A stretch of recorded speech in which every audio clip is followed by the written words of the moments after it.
Hello, everyone. Welcome. We are so happy to have you here. I'm just going to give one more minute to let other people enter the room.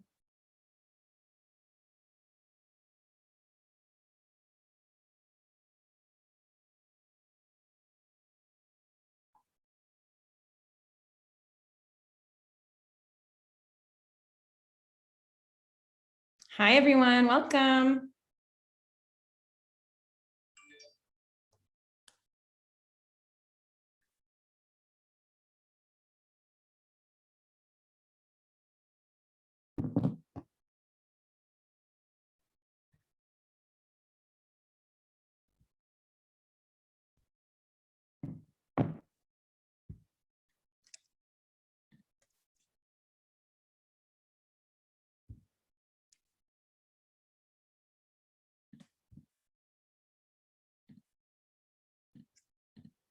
Hi, everyone. We're just going to let other people arrive and we'll start shortly.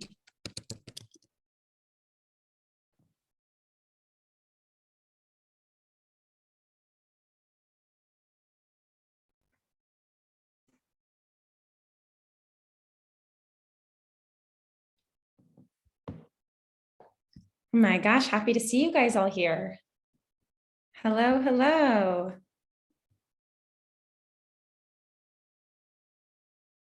Oh, hi, guys. Hi, thanks for the nice messages.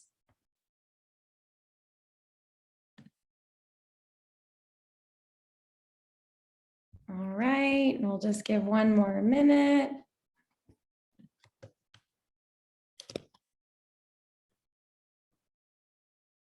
Hi, guys. Welcome.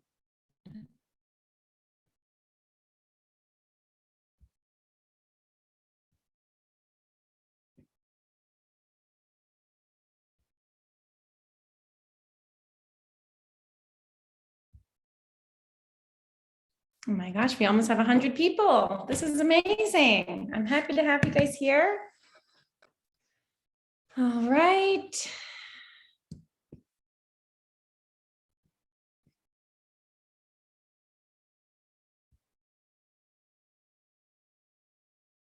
We'll do one more minute. We'll start at 6:05. 6:05 Algiers time. That will be the plan.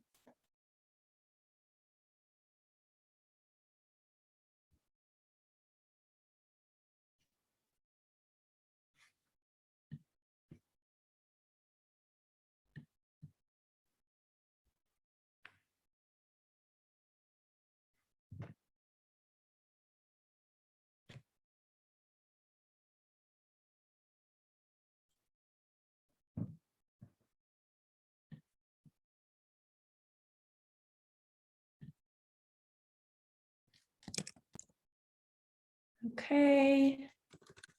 Waiting for my co-host to join. I'm not sure if that's working.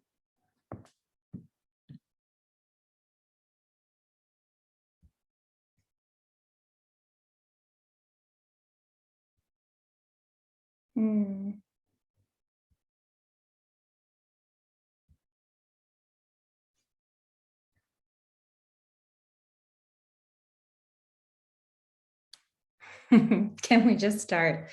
I think we're just going to go ahead and start. Let me go ahead and see if I can share with you guys my presentation. And we can go ahead and get started. Okay.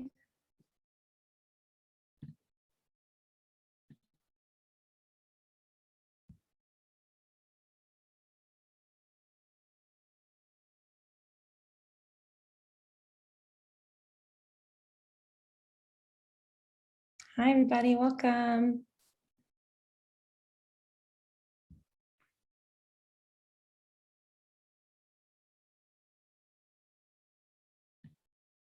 Okay. Okay, great. So I'm going to share with you the presentation. I'm so happy to have everyone here with us today. We actually have over 100 of you with us. So let me go ahead and share what I am looking at. I'm about to share the last slide by accident. And let me know if you guys can see it. Okay. We're going to start on page 1. But I need to be able to see our conversation. Discussion. Okay, yes, we can see it. Thank you everyone for your patience as I figure out how to show the presentation, how to read the discussion, juggling a few things at the same time. Okay, well, welcome everyone. I'm so happy to have you here. Today, we are talking about study abroad. This is about study abroad in English-speaking countries only. Okay, so you see here we have the flags and the countries of the US, Canada, UK, and Australia. Next. So today you are just with me, Ariella. We may be joined later by Sausen. We are study abroad counselors.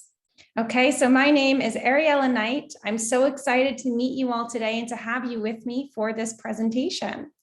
I am American. I was born and raised in Boston, Massachusetts, and I studied in Colorado in the United States and then in Washington, DC. I moved to Algeria in 2018, where I have been living ever since. So I'm coming up on 2 years. I also started a business here. We are the American Institute. So the American Institute is an English school and a cultural center. We provide speaking classes, online classes. We have native speakers. We are a cultural center. We have IELTS prep. That is everything about the American Institute. But we also provide study abroad counseling. So this is the expertise that is most relevant to what we'll be talking about today. Study abroad counseling is a program that helps our participants reach their goals of studying abroad in universities in English in US, UK, and Canada. I see that a lot of you guys are raising your hands and you have questions.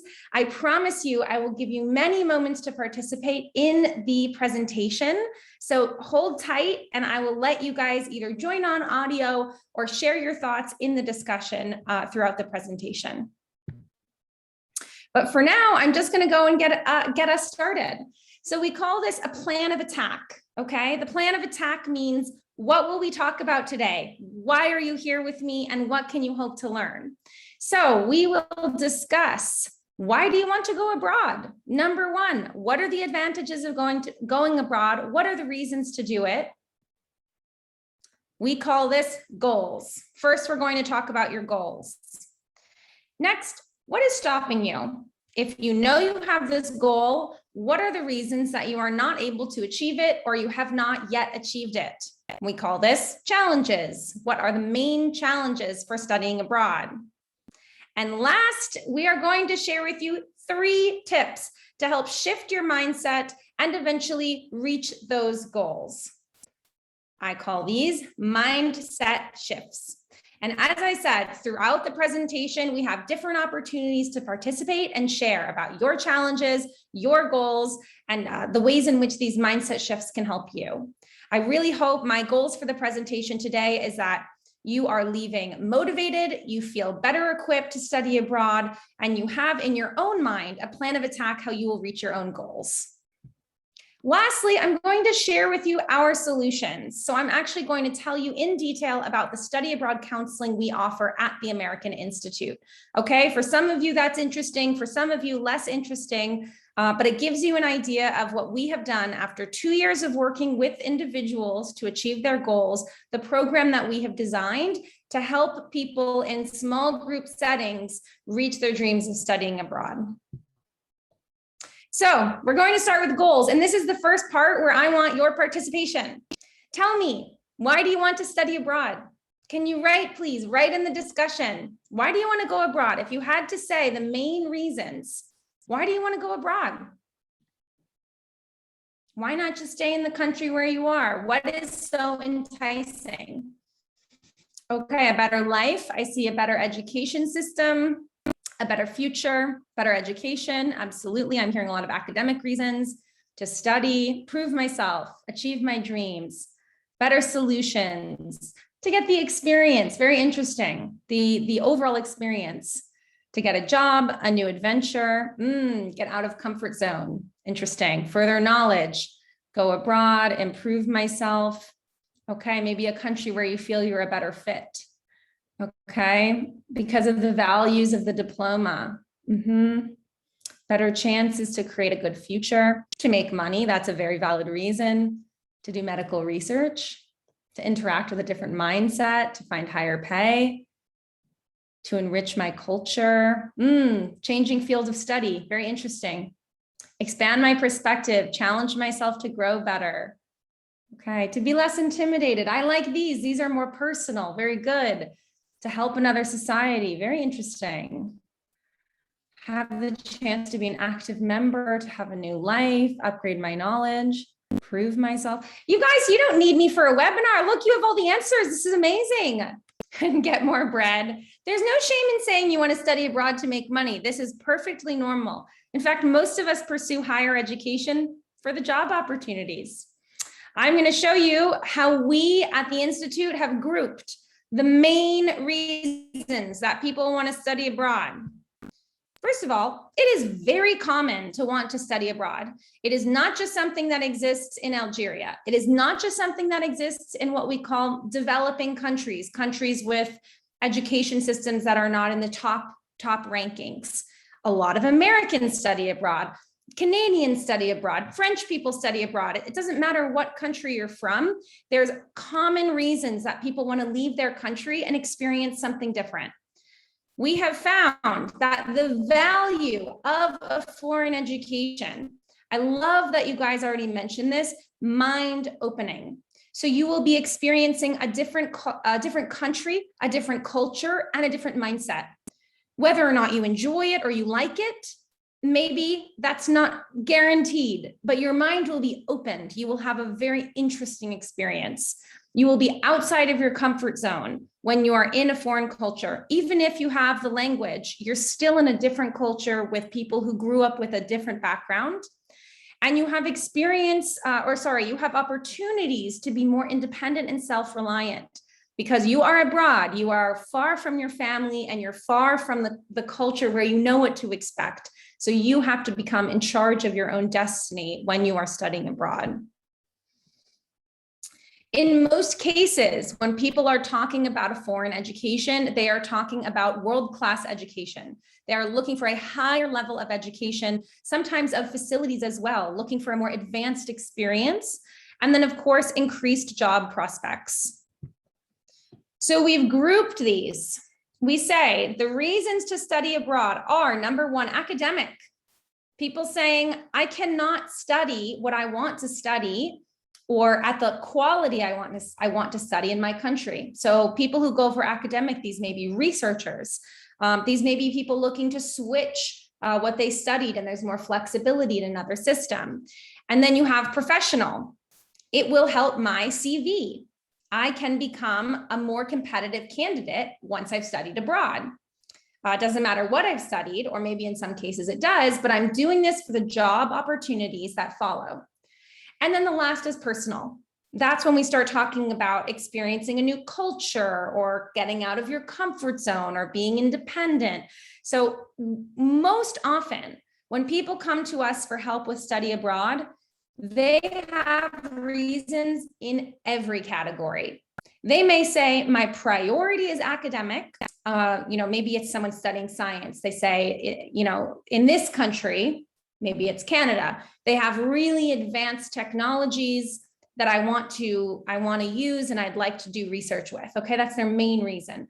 But then they also immediately will say, and it can help me get a job in that field, and I'll have opportunities to meet other researchers.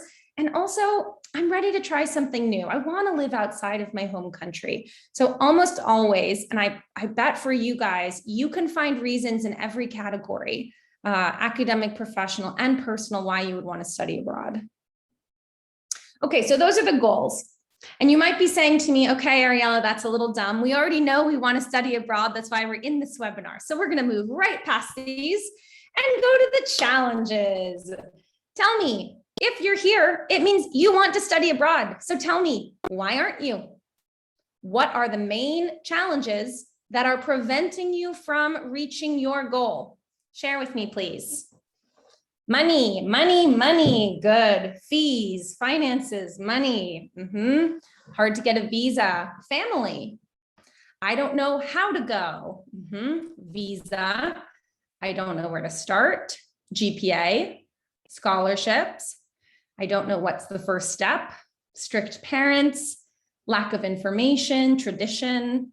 Competitiveness. Okay. Finding the program, understanding the procedures, help with the process. Okay, trustworthy method, absolutely. We learned that recently in Algeria, who to trust to help you go abroad. Application fees, getting an assistantship, making a better life, preparing the application. Okay. Being an average Algerian Joe, that's very clever. Okay.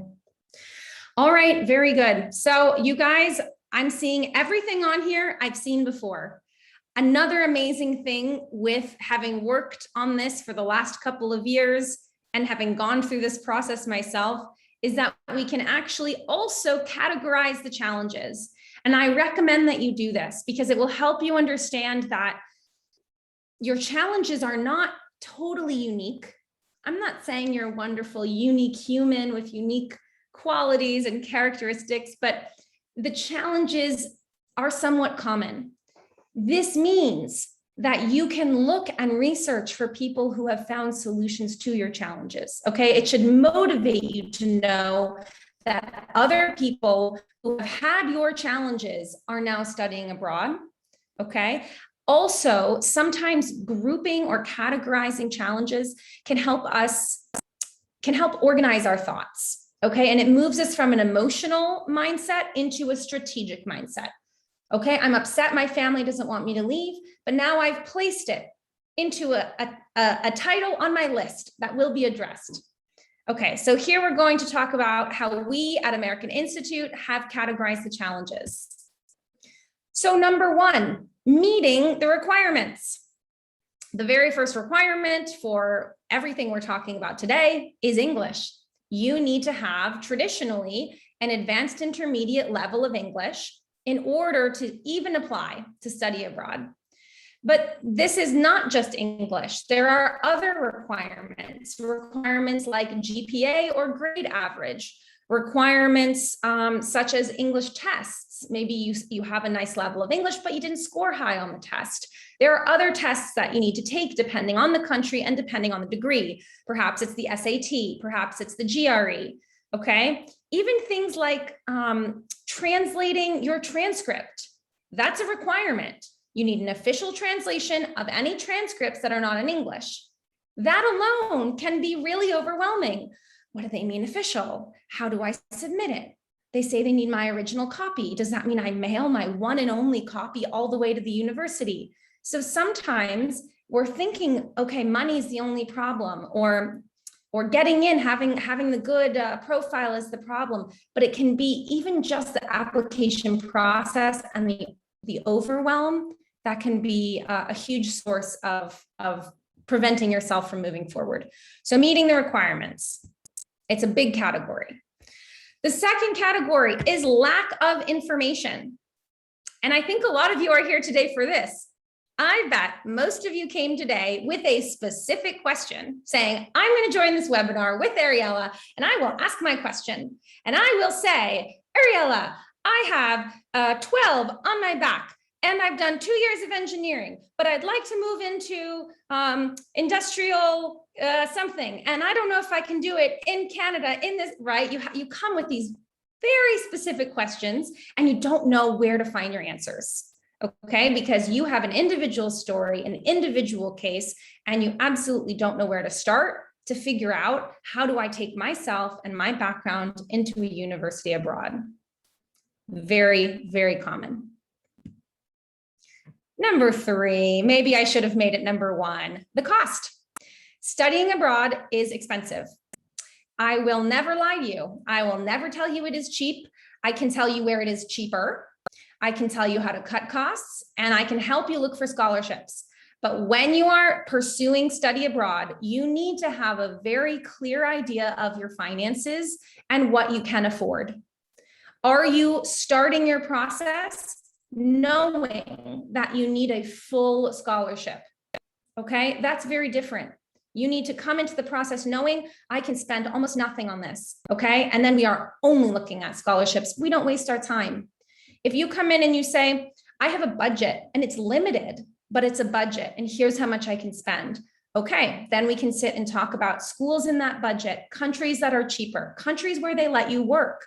We'll talk about countries where maybe you have a family member who you can live with to cut costs. But in order to really start the process of studying abroad, you need to know your financial situation. This can be challenging, especially for young people, maybe living with their family, and it's not clear. My parents said they'd help. I'm not sure how much. So something I recommend that you do as early as possible is get a little bit of clarity on cost, because studying abroad is a hard process. I do not want you to waste your time. Okay, there are some free ways to go, but they are limited. Your best options are to truly understand how much you can spend, start from there. Everyone can apply for the scholarships, but don't apply for the schools unless you know you have the money ahead of time. Lack of support. This is a big one. So even people who have a plan, who seem to meet the requirements, or they know what the steps are, or they have a financial plan in place, it's a long process and it's an overwhelming process. And so even an amazing candidate might give up and say, I'm in school and I couldn't handle school and applying to study abroad. Or someone says, I'm working and studying abroad or applying to study abroad is like a full-time job. Okay. This is a huge, huge reason that's not often listed enough. Some of you said that your family isn't supporting you. That can make it very, very challenging. Okay. You're dealing with maybe convincing the people around you at the same time as you're actually trying to motivate yourself. Okay, so these are the 4 categories that we see as main challenges: requirements, information, money, support. So what I see, a very common result when someone says, I'm just going to go out and look about how to study abroad, is they waste their time. Maybe they end up looking at schools they can't afford, or they end up looking at schools realizing very late that they don't fit the requirements. They can have increased self-doubt. Who am I to think I could study abroad? Why did I believe in myself? This was a terrible idea. And then increased pessimism about the future. I won't be able to achieve my dreams. I don't think I'll be able to make it. Okay, so this is one of the main reasons that we started working in study abroad, is because I was seeing so much of this from our English students and from anyone coming to the American Institute, was a real sense of pessimism and I don't know where to turn to. So I'm going to, at the end of this presentation, tell you what the program we've designed at the Institute. Okay, I'll tell you how we created a program that we think meets the needs. I would love for you guys to apply. We'd welcome you with open arms. We'll talk about the requirements, but the program costs money. Okay, so I'm going to tell you what we do, and for those who are invested in it can come and join us. However, for those who came to this webinar to truly understand what can I do to get to study abroad, I come to you and I bring you 3 mindset shifts. Okay, I want you to think about these 3 mindset shifts. A mindset shift is a change in how you think. It is not information. It is not a tip. So when someone says, oh, a tip for studying abroad is to submit applications in October instead of November. Okay, thank you for the tip. Does that apply to every country? Does that apply in my case? Does that apply for every degree level? Okay, these little bits of information, I don't find them very useful because they are not targeted to every person. And they can lure you into a false sense of, okay, now I know, October.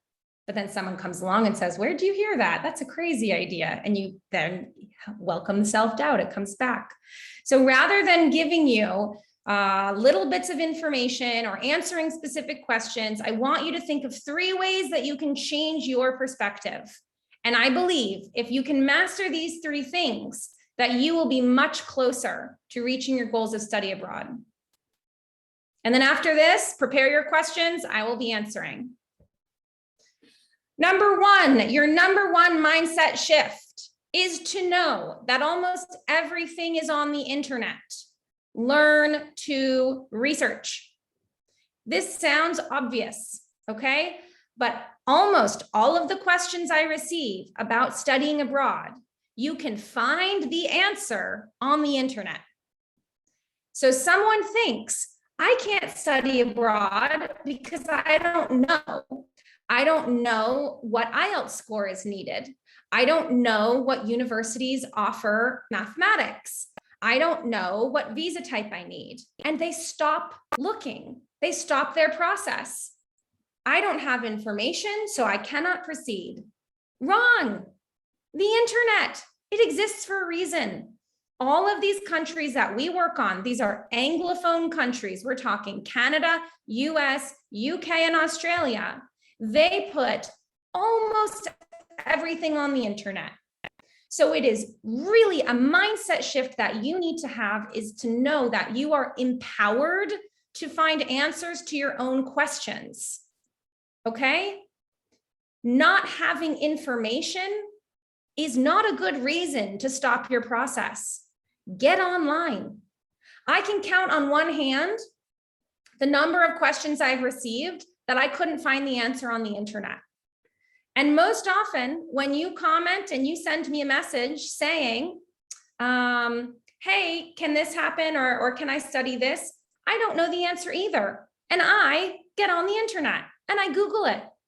So a large majority of potential amazing study abroad candidates are simply stopping themselves because they have not shifted the mindset to understand that you can access this information.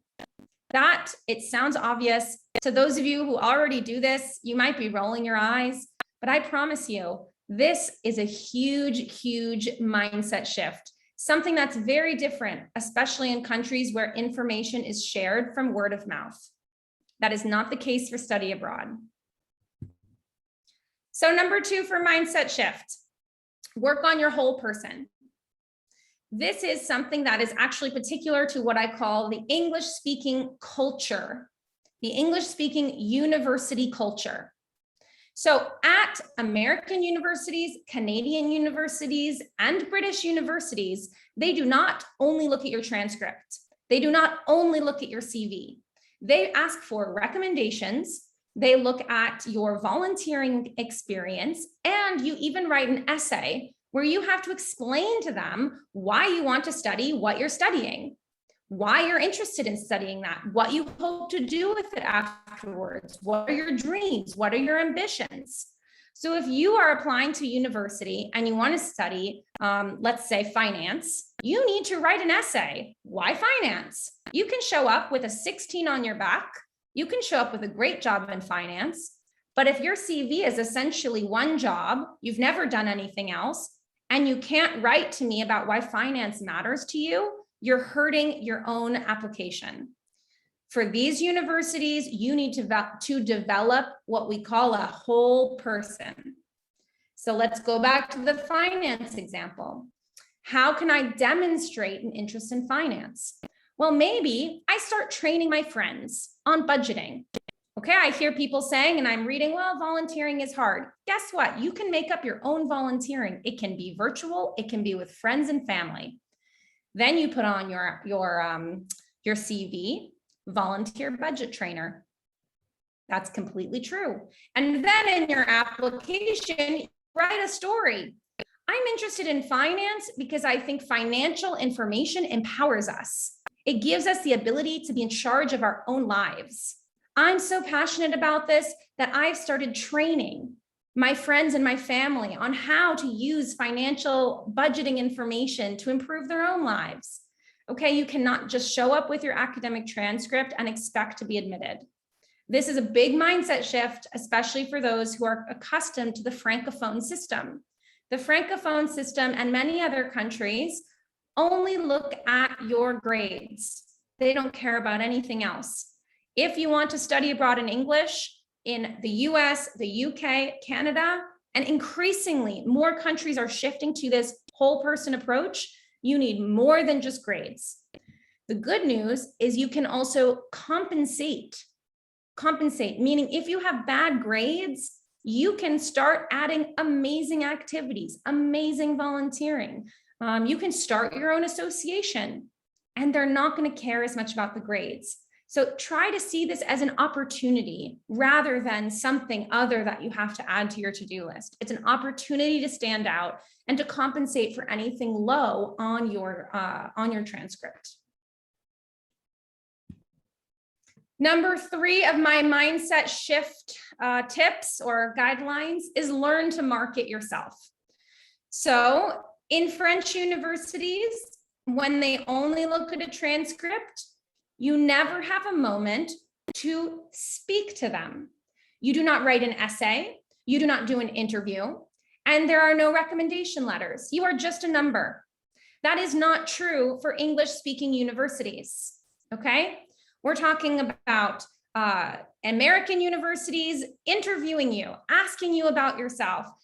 Canadian universities, British universities, they want recommendation letters, and they're asking the recommenders to describe you. Are they hardworking? Are they serious? Are they responsible? Are they conscientious? Okay. And then in the essay, this is the big moment. You are marketing yourself. You need to tell the university why they should accept you. You need to say to them, I would be a great addition to your university. I bring an amazing background. I bring a high level of passion for the topic, and I see a future for myself in this field. I'll be providing research in years to come, and on my resume, it will say your university name. Don't you see why you want me on the university campus? Okay. So these are the big, for me, big mindset shifts.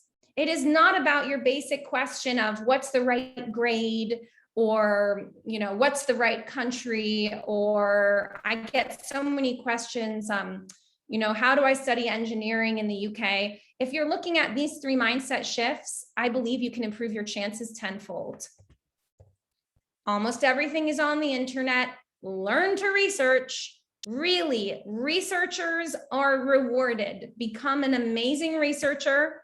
Work on your whole person, not just school, not just work, and then learn to market yourself. So guys, tell me, what do you need to work on most? It can be either the mindset shift, it can be something in your portfolio. I want to know, what do you think, okay, to make your application successful, what do you need to work on? Okay. My mental health, absolutely, absolutely. You need to have confidence to study abroad, to pursue the process.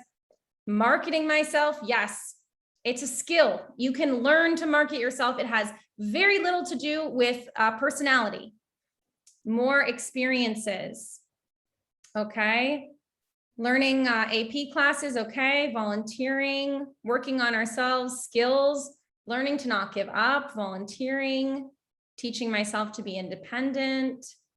Okay, leadership. So trying to get that characteristic on your resume, very good. Being more active. The whole point of starting to move instead of doing nothing. Okay, confidence, discipline, very good. More money, yes, if your goal is to pay to study abroad, that can be something you can try to work on. Maybe you work for a few more years. English, very good. Awesome. All right, guys, I'm going to open it up. So I have our study abroad counseling program that I'm going to talk about.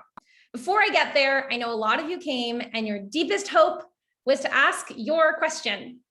So I'm going to take a few questions, a few very specific questions from you guys. I'm open to taking them either in the discussion or in the Q&A feature. If you see the little bubble at the top, it says QAR if you're looking in French, like on mine. And I think I'll try to take 5 questions and see if I can bring you a satisfying answer, okay?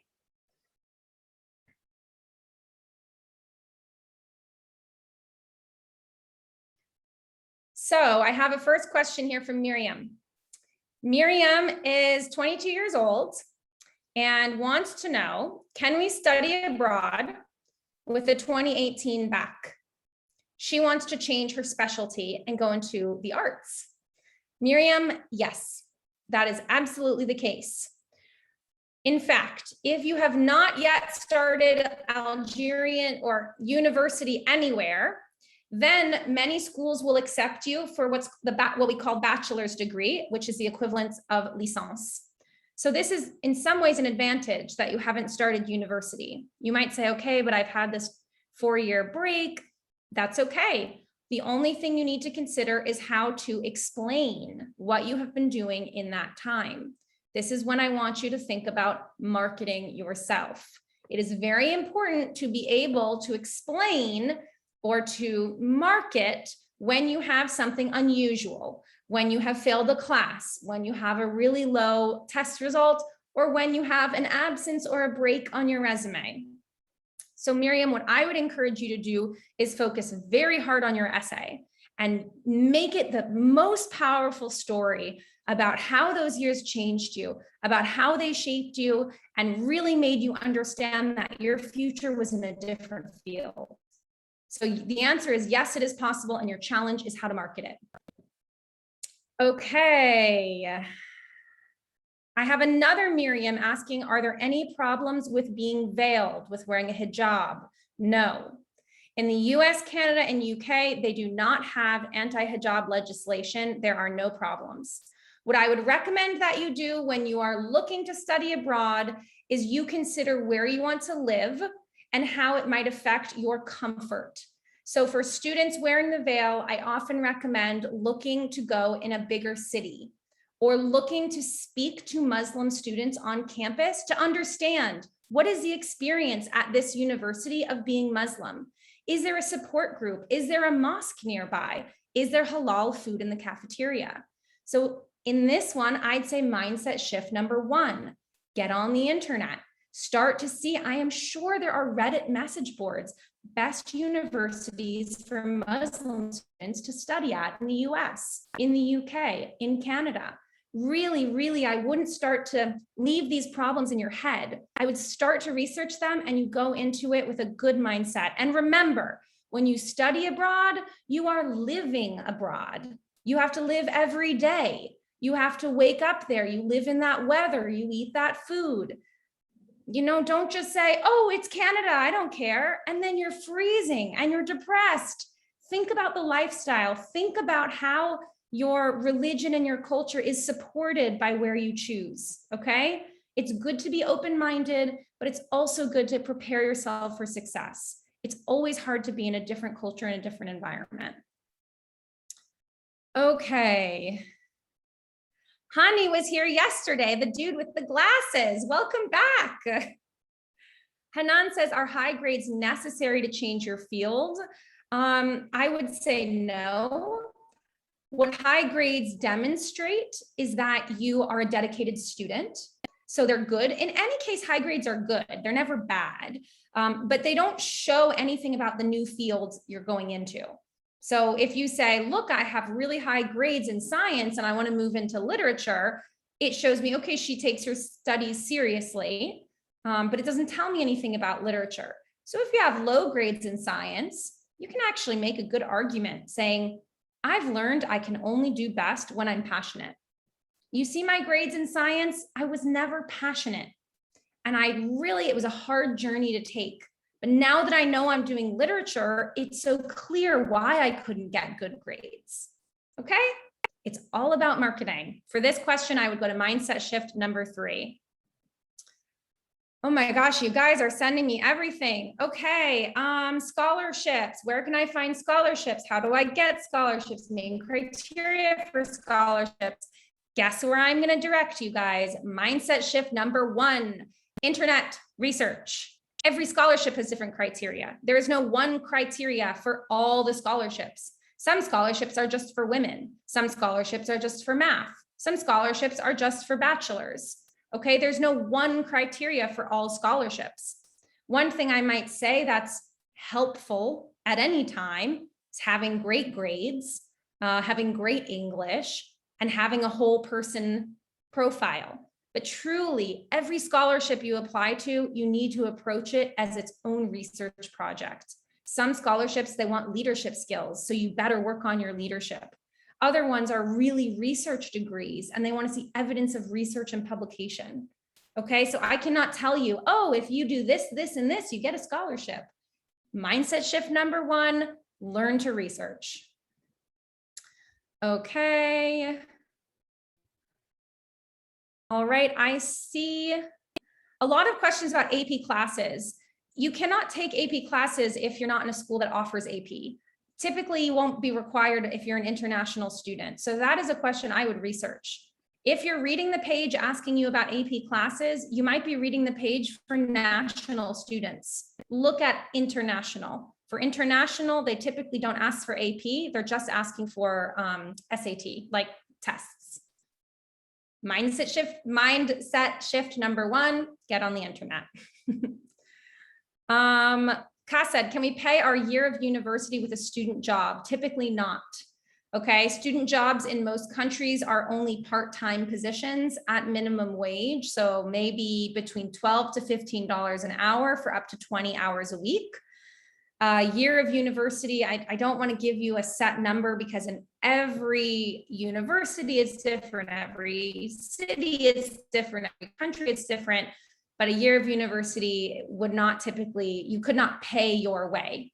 Pay your way means you make the money as you go. Additionally, in order to get the visa, you need to demonstrate that you can afford the degree. So you have to have a set amount of money in your bank account before the countries will give you the visa.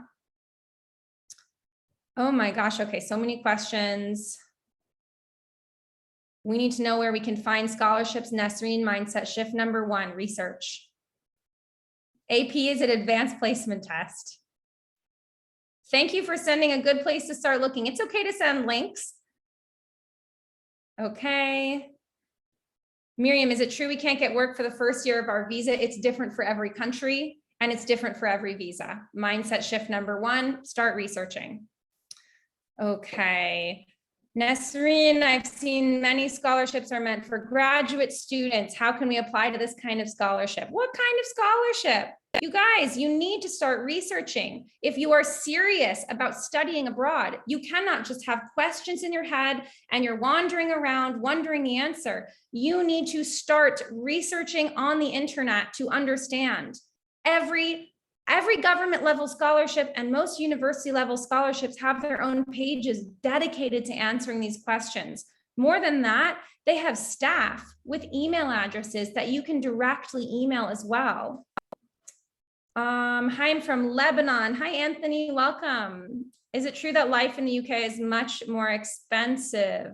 Living there as an employee is recommended. So right now, we're really just talking academic living as a student. UK is expensive if you're living in big cities. If you're living outside of big cities, really outside of London, it's not going to be as expensive. And you are allowed to work for a certain number of hours in the UK. But yes, the UK is expensive, UK and US. I would say Canada is the most cost-effective option for studies. As an employee, typically the salaries should match living conditions. So you should be able to make enough money to live at least, in a shared apartment. That's not always the case, but really just for students, London is a very, very expensive city to live in. Something you guys need to think about is a phrase called cost of living. This is the cost of food, the cost of clothing. You need to buy a new coat. These little costs that can add up when you're living abroad. Don't just think of the cost of the university. Okay, can I get a scholarship to study cybersecurity in the UK if I don't have a job experience or internship experience? Now, well, ask yourself the question, can you convince someone to give you this scholarship if you have no experience? How will you market yourself? So it's not that you're required to have experience. It's that you're more convincing with experience. If they get a candidate, and this is the mindset shift, okay? It is not a rule. There's no judge saying yes, no. It is a human that you can convince. But certain experiences make your applications way more convincing. If you have studied something, you're more convincing as a candidate for that program. I struggle with this. I get these questions. Am I allowed to change fields? Can I pursue this? I mean, you can, but will you be able to convince someone to give you a spot? And not only to give you a spot, but to pay you to come. Okay, that's when you need to start having experience, because it will show that you are dedicated, interested, and serious about your studies. Honey, can I study in a US university if my grades are not good, but my English is good? Learn to market. You can market yourself out of bad grades. Absolutely. Is it possible for a doctor to apply to research? It is. Research is possible. Practitioner or practicing as a doctor, that's a different question. It's much harder to do. Bachelor's degree in English. Are there any scholarships for Algerian students to study masters in the US? I'm not going to answer these questions anymore. You need to be the master of your own study abroad journey.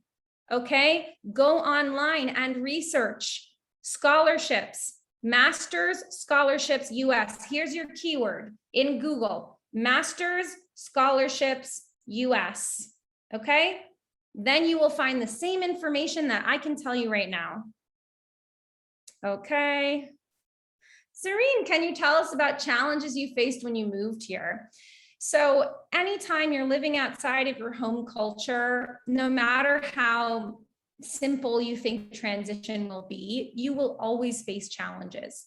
Little things that you don't plan for, like not finding the same food. I knew an Algerian woman who moved to Europe. She couldn't find laughing cow cheese, la vache qui rit. And she hadn't thought of this. When she's thinking, what will my big challenges be when she goes abroad? She's not thinking about la vache qui rit, but suddenly she can't find it in the stores. And that starts to add up and feel like I have to change my habits. I have to change, what I'm eating. I can't find my comfort food. So those kinds of things you experience anytime you go. And I find people don't plan for those enough. They think once I'm abroad, all my dreams will be coming true. It's always hard. No matter if you're at Harvard University, you will have a hard time, but that's part of it. Going outside of your comfort zone is hard. And I promise you it is worth it, but I hope that you plan for challenge, because it's a little bit easier to deal with if you've planned. Okay. Okay. Let's see, challenges. You guys are asking me so many questions, but honestly, a lot of them are repeated. I'm seeing a lot of how to get a scholarship, really telling me a very specific case, and then can I get a scholarship? The answer is to research. Karim asks me a good question. Is it better to apply to very competitive universities or apply to lower ones? So this is about strategy, and it's actually about mindset shift number one. Every school that you apply to will publish its rankings. They tell you the average scores of the people who enter. And I recommend that you do not waste your time applying to schools that you're not likely to be accepted to. So applying to really high ranking schools when you don't have good grades, it's a waste of time. It's also a waste of money. I'm not sure if you realize this, but there are fees associated with applications, usually between $100 to $200 per application. Okay, so it is not worth it to send your application to these top level if it's not likely that you get in. So you need to do your research and figure out what's realistic for you. And there's no shame. You can say, I'm not a top student. I'm kind of a middle student, but also I want a scholarship. So I'm going to apply for schools that are on the lower end, but that seem to have nice campuses, nice communities. Okay, there's almost 4,000 schools just in the US alone.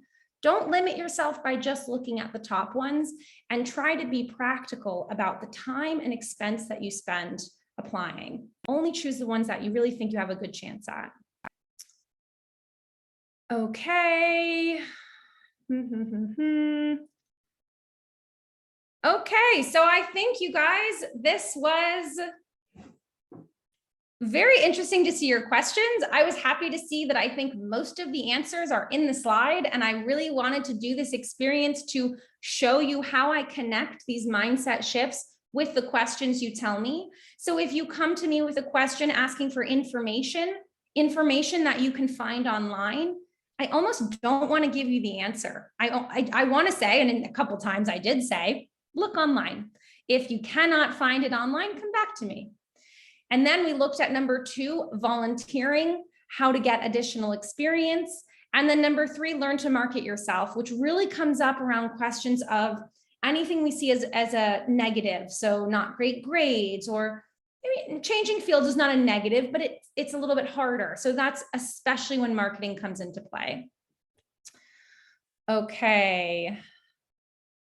How to choose between American universities. There are so many universities, and lucky for you, there's a lot of resources online how to do it. But Sierra, I'm going to use your question to show you guys about our program. So for those of you who are saying, Ariella, you're giving me the mindset shifts. I understand I can do this on my own, but I still am exhausted and I want support. Let me tell you what we have designed at American Institute. All right. I'm going to take us back to the slide. Thank you everyone for sending your questions. Okay, so I call this our solution. This solution was designed specifically based on 2 years of counseling that I did with different students, hoping to travel from Middle East, North Africa into US, Canada, and UK. We call it study abroad counseling. It is online small group counseling. Okay, so we take a group of students who are all hoping to study at the same level. So a group applying for bachelor's and a group applying for master's. And we guide you through every step of the process, how to research, how to apply, and perfecting your writing. It is a 3-month-long program. As I said, it's a step-by-step guide to help you apply to universities based on your specific profile and your specific goals. This is how we divide the program. You have month 1, choose your country. This is when we look at US, UK, and Canada. We look at what countries you can work on campus, what countries you cannot. In what countries can you stay after you graduate, and for how long? In which countries can you immigrate? Can you actually get on a path to immigration through studying abroad? As a hint, it's mostly Canada. Okay, but really helping you understand your choices from a very far view. A lot of you start with these very specific questions. You know, I'm in my 2nd year master's with these grades. I want, we take you back. Okay, let's analyze the options from a lifestyle perspective and help you choose which ones you're interested in applying to. Month 2. Once you have chosen which countries you're interested in applying to, we actually do an application plan with you. We will look at every component needed in the application and figure out which ones you have, which ones you don't have, and how to work towards those. So some of this means filling out the forms online that can be confusing, helping find an official translation of transcripts, how to get good recommendation letters. Others are more long-term. If you need to raise your English level, then we'll be talking about an English class. We'll be talking about IELTS prep. If you have to take another test of entry, then we'll also guide you through different ways to prepare for those tests. Okay, so that is all of month 2. Month 3, we've dedicated a whole month to writing. The number 1 most important element of your application to study abroad are your written pieces. And for this, we have 2, your resume, which is the same as CV. These are synonyms, your resume and your essay. So you will be working to perfect, by the time you leave our program, you will have 1 perfect resume and 1 perfect essay to submit with your applications. These are the things that you'll get through study abroad counseling. Information, all of the answers. We might send you to do some research on the internet, but we'll also help you. We understand it can be overwhelming, and we understand that sometimes you need just more background to know where to find the details. Guidance, really, this is about recommendations. So if someone comes to us and they list what their goals are, but then they're going towards universities that don't meet their goals, we'll tell you, will give you that guidance and really push you towards looking at universities that are realistic, affordable, and ones that will actually accept you. Community support, it's a small group program, so you get to know each other. We have a WhatsApp group where people support each other through their goals, peer advice, peer editing. That's one of my favorite parts of the program. Studying abroad can be a very lonely process. And so this is one of the ways that we make it more community-centered. Motivation. So motivation, basically understanding that this is something that can take a long time. Sometimes people take a full year to plan before they submit their applications. The hardest part about that is you can lose motivation. You can start to have doubt, a lack of self-confidence. So we are here to essentially remind you that this is worth it, that you can do this, and to cheer you on across the finish line. So you see the picture, it's like a little thing saying you can't, and we're cutting off the T, you can. Here are the requirements to participate in our program, to participate in study abroad counseling. Number one, I should say we have two groups, okay? We have two groups in study abroad counseling. So number one is for high schoolers. You need to be in high school or you just finished high school, but you have not started university. Those can come to group one. Our minimum to enter is 15, okay? 15 years old and you can enter. You need to not be in university yet. You can have taken the bac or not yet, and you're applying for a bachelor's degree abroad. Group number two is basically everyone else. So that's university students and professionals. There's no minimum age, there's no maximum age, and we are aiming, everyone in this category is aiming for a master's degree abroad. These are the requirements for anyone who enters study abroad counseling. You need to already have a high English level. That is a B2 level. On the IELTS, that's a minimum of a 6, okay? You can take the placement test on our website.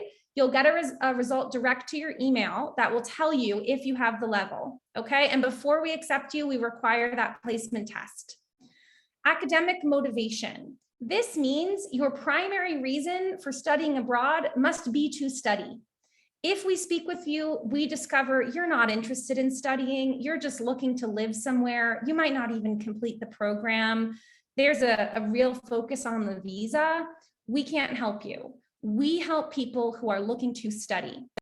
The third one is seriousness, okay? We need people who are really dedicated to this process, not someone who just woke up one day and says, oh, studying abroad might be cool, because it's intensive and we require your participation. That comes down to availability. 5 hours per week, okay? The classes with us, with your counselors, are 1.5 hours. We expect you to spend 3.5 hours every week for 3 months working on this. You will have homework, you will be writing essays, you will be completing applications and researching. This is not a program where you come to us, you say, hi, Ariella, I'd like to study at this university. I go, done, payment, please, you're abroad. The programs that do that, well, in Algeria, we know that some of the ones that promise to do that are not doing what they say. With the study abroad counseling, you are in charge of your journey and we are your support team. We help you understand the process, but you are doing it. So we are looking for individuals who want that, who want to understand, who want to pursue this program and play an active role. Very important, there are certain categories of studies we cannot help you with. I'm sorry for everyone who came here looking for medical, pharmaceutical, veterinarian, or dental. We do not do that, in part because those are very hard to enter from outside of the country, and they're mostly test-based entries where you test into licensing programs, okay? It's not our specialty. We do not work with PhD studies. Another word for a PhD is doctorate. We also don't work with technical degrees, okay? So for us, you can come to us for help applying to a bachelor's degree or a master's degree. We do not work with visa support. We will help you get into the university We will help you get the letter from the university that you need to get your visa, but we do not ourselves support in visa. Here are the details of the program. The program is online, okay? This is not in person. Any country, any person, any national, and someone in any city can apply. Study abroad counseling. These are the sessions we have coming up, okay? So we offer this twice a year for 3 months, and we have a session starting July 1st. It will be all of July, all of August, and all of September, every Monday evening. These time zones, I should have put the time zones, are CEST, Algiers time zone. So for high schoolers, that time zone is, or the time is 6 to 7:30. And for everyone else, university plus 7:30 to 9. This is critical that you're able to attend these. We do record them, but we also require attendance at a certain percentage to make sure that you're dedicated. Okay? The cost of the program, 46,000 dinar to participate. That's not monthly. That is one cost for all 3 months. If you are abroad or prefer to send through PayPal, internet payment, you can pay in euros of 250 euros. Sign up is on our website, americaninstitute.us. You'll find a sign up form. Once you complete the form, we will reach out to you to confirm that you meet the requirements. We also offer 2 other programs. One is a specific program to help you get the Fulbright scholarship. 2 months training to have a perfect application for the Fulbright scholarship. That's a free master's program in the US. The next is IELTS prep classes to help you guys get the score you need on IELTS. All of these are part of our study abroad counseling programs. We're not going to talk about them tonight, but you can always reach out to ask questions on those. And this is a quote that I always say, because sometimes I find that when we talk about study abroad, people either feel maybe depressed or overwhelmed. And so I often remind people, studying abroad is not easy. I will never tell you it is easy, but it is not impossible. Many people are studying abroad in the countries of their dreams, from every country represented in this call tonight. And you can be one of those people with the right support and the right mindset. That's everything I have for you guys tonight. Thank you so much for coming. I wanted to answer quickly Honey's question. The study abroad counseling and the Fulbright program are 100% online so that we can support people in any city or country in the world. Everything is 100% online. It does not require attendance in Algiers. All right, you guys, please stay in touch. If we have enough demand, we'll do another one of these webinars soon, but you can ask us questions. Maybe we'll do some lives. We're on TikTok, we're on Instagram, probably too much, dancing to DJ Snake. I'm so happy to have you guys here tonight. Thank you for the good questions and the participation. You made my job so much easier. And I wish you all a good night and good luck on your journeys to study abroad. Bye, everyone.